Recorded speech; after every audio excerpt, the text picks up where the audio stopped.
আসসালামু আলাইকুম deer bikers. আমার বাইকে একটি এলইডি লাগানো আছে, মোটো এলইডি। তো যারা আমার সাজেকের টুটি দেখেছেন, আমার কাছে মনে হয়েছে যে এই আলোটা অপর্যাপ্ত লং রোডের জন্য। এই জন্যে আমি একটা অক্সিলারি এলইডি লাইট লাগালাম।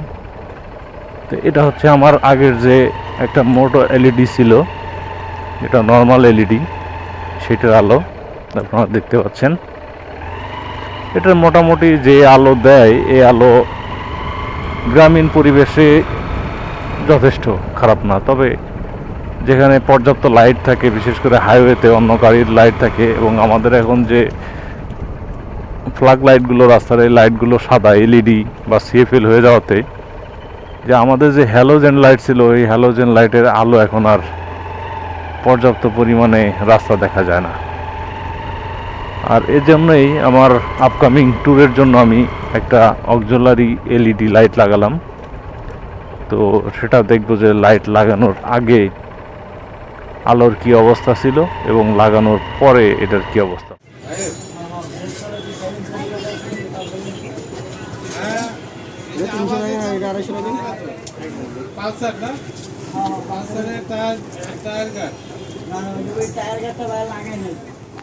ডিয়ার বাইকার, দেখুন লাইটটা আমি কোথায় লাগিয়েছি। ধরুন এটা হচ্ছে আমার বর্তমান মোটো এলইডি লাগানো। এই আলোতে আমার যথেষ্ট হচ্ছে না।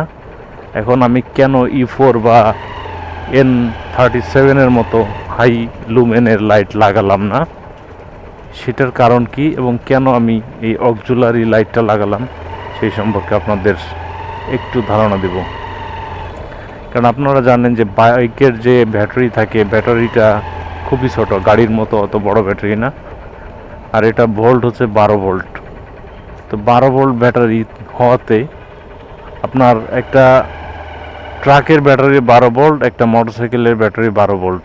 এখানে 12 ভোল্ট বলতে বোঝায় যে নেগেটিভ এবং পজিটিভ যে দুই প্রান্তের মধ্যে বিভব পার্থক্য কত, অর্থাৎ শক্তির পার্থক্যটা কত, সেটা বোঝায়। কিন্তু স্টোরেজ, আপনার একটা ট্রাকের ব্যাটারিতে যে পরিমাণ স্টোরেজ থাকবে, যে পরিমাণ ওয়াট বা যে পরিমাণ আপনার ইউনিট অফ পাওয়ার রিজার্ভ থাকবে, একটা মোটরসাইকেলের ব্যাটারিতে কিন্তু সেটা থাকবে না। তো যার ফলে আপনি যখন হাইলুমেনের লাইট লাগাবেন, তো সেটা কিন্তু আপনার পর্যাপ্ত পরিমাণ ওয়াট খাবে এবং পর্যাপ্ত পরিমাণ চার্জ আপনার ব্যাটারি থেকে নেবে। আর আমাদের যে ব্যাটারিতে যে চার্জ হয় গাড়ি চালানো অবস্থায়, চার্জের কিছু অংশ চলে যায় হর্নে, কিছু চলে যায় আপনার সেলফে, কিছু চলে যায় আমাদের সাইড লাইটে। এরপরে অবশিষ্ট যেটুকু থাকে সেটুকু হচ্ছে আমাদের ব্যাটারিতে স্টোরেজ হিসেবে জমা হয়। এখন আমি যদি স্টোরেজের যে পরিমাণ জমা হয় সারাদিনে, তার চেয়ে যদি বেশি খরচ করে ফেলি, বেশি ওয়াটের লাইট, বেশি লুমেনের লাইট লাগাই, সেক্ষেত্রে কী হবে, আমার ব্যাটারিটা কিন্তু সহজেই বসে যাবে। অর্থাৎ আমার ইনপুটের চেয়ে আউটপুট কিন্তু বেশি দিতে হচ্ছে। আর ফলে ব্যাটারির উপরে আমার একটা চাপ পড়তেছে, যার জন্য কিন্তু আমার ব্যাটারিটা খুব অল্প দিনেই বসে যাবে। আর আপনি যখন হাই লুমেনের লাইট লাগাবেন, তখন কিন্তু চাইলেই এটাকে আপনি অল্প লুমেনে ইউজ করতে পারবেন না। তো এর জন্য আমি একটু অক্সিলারি লাইট এলইডি লাইট লাগালাম, যেটা 12 ভোল্টের, বাট এটার আলো লুমেন কম এবং ওয়াটও খুব কম। তো এর ফলে কি হবে, ওই লাইটটা আমার প্রয়োজন হবে না। যখন আমার প্রয়োজন হবে স্পেশাল কোনো ট্রাভেলে বা কোনো নাইটে বা কোনো মুহূর্তে, তখন আমি শুধু ওইটা ইউজ করব। তখন কি হবে, আমার ব্যাটারিতে একটু লোড পড়বে। বাট যখন আমার প্রয়োজন হবে না, তখন কিন্তু আমি এটা অফ করে রাখতে পারবো।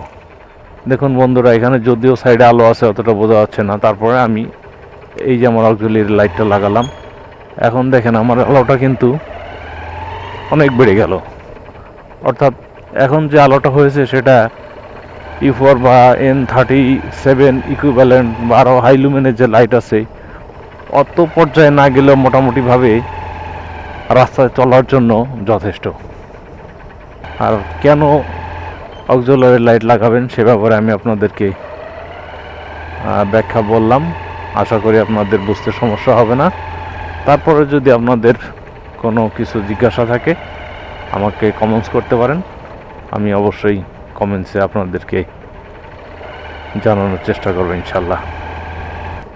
তো আজকের ভিডিওটি এই পর্যন্তই।